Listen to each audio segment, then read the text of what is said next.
Hello guys, in this video I will show you how to install Ubuntu Server in an easy and straightforward step-by-step way. Ubuntu Server does not come with a graphical user interface, so unlike Ubuntu Desktop, everything is done through the command line.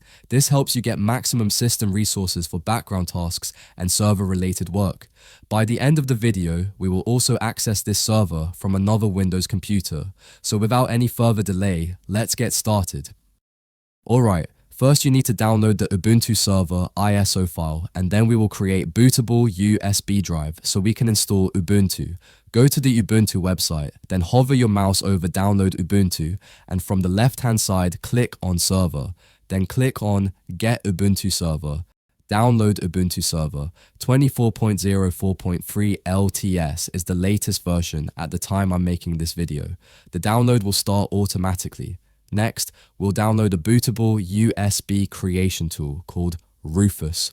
We'll use this tool to create a bootable USB drive from the Ubuntu Server ISO, so we can proceed with the installation. After downloading the Ubuntu Server ISO file and Rufus application, open File Explorer and go to your Downloads folder. From there, run the Rufus application. Make sure your USB drive is plugged in so Rufus can detect it, and ensure the USB drive has at least 8 GB of space. Now click on the Select button and choose the Ubuntu Server ISO file that we downloaded earlier. Leave all the settings at their default, then click on the Start button. If you see the ISO hybrid image detected pop up, just click OK. It will warn you that all partitions and data on the USB drive will be deleted, so click OK. Then again, click OK. Rufus will now start creating the Ubuntu Server bootable USB drive. This process usually takes around 5 to 10 minutes, so please be patient. I'll fast forward this part in the video. Alright, once Rufus finishes and the Ubuntu Server bootable USB is ready, it's time to install Ubuntu Server on the machine.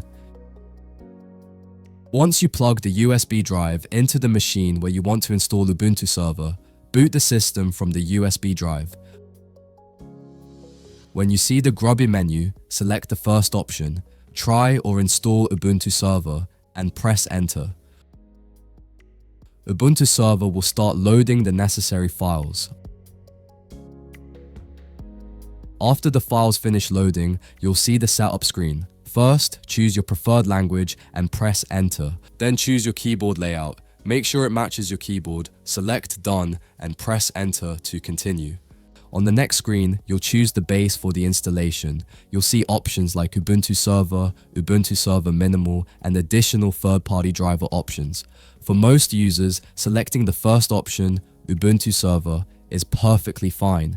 You can leave the third-party driver option unchecked. Use the arrow keys to move to Done, then press Enter. Next is the network configuration. If your machine is connected to a router using an Ethernet cable, it will automatically get an IP address through DHCP. If you want to assign a static IP address, press Enter on the network interface, select Edit IPv4, and manually enter your IP address, subnet mask, and gateway. In my case, I'll use a dynamic IP address, so I'll leave it as it is, select Done, and press Enter. If you have a proxy server, you can enter the proxy address. If not, just press Enter to continue. Ubuntu will then test the connection and select the best mirror automatically. Press Enter again to proceed. Now we move to the guided storage configuration. Here, we'll use the entire disk for Ubuntu Server. Simply select Use an entire disk, then choose Done, and press Enter. On the storage configuration screen, you'll see available devices and used devices. Under available devices, you'll see your disk with its total size and free space. Since I want to use the entire disk, I'll go to the Used Devices section, select the Ubuntu logical volume, press Enter, and choose Edit. I'll set it to use the maximum available size. In my case, that's around 116 GB, so I'll assign the full space to Ubuntu. After that, select Save. Now you'll notice there's no free space left, and the entire disk is allocated under Used Devices. Select Done and press Enter. You'll see a confirmation pop up. All data on the selected storage will be erased.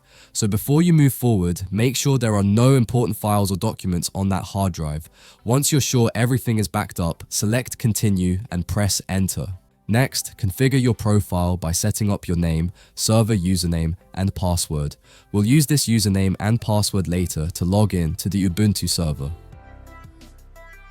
When you see the option to upgrade to Ubuntu Pro, just leave it as default since we don't need it, and press enter. On the SSH configuration screen, make sure to select Install OpenSSH Server. This is important because we'll use SSH to remotely access the Ubuntu server from a PC or another system. After selecting it, press enter. You'll then see the featured server snap screen with optional packages. If you need any additional packages, you can select them here. Otherwise, just select done and press enter. Now the installation process will begin.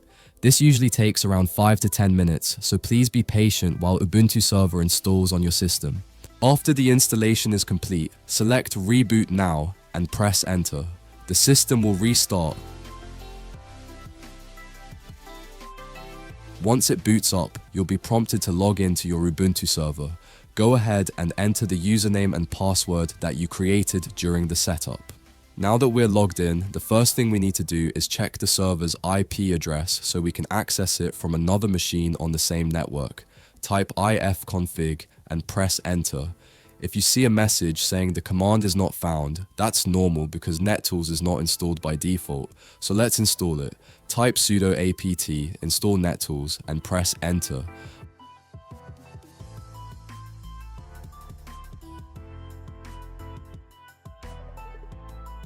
After the installation finishes, type ifconfig again and press enter. This time it will display your network details. Look for the internet address under your network interface and note down the IP address. We'll use this IP to connect to the server from another computer. Now open the PuTTY application on your Windows computer. In the host name field, type the IP address of your Ubuntu server and click Open. When the terminal window appears, enter your Ubuntu server username and press enter, then type your password. And that's it. We've successfully accessed our Ubuntu server remotely from another machine using SSH. So this is how you can install Ubuntu server step by step in a simple and easy way and access it from another computer on your network. If this video helped you, don't forget to like the video and subscribe to my channel. I'll see you in the next video.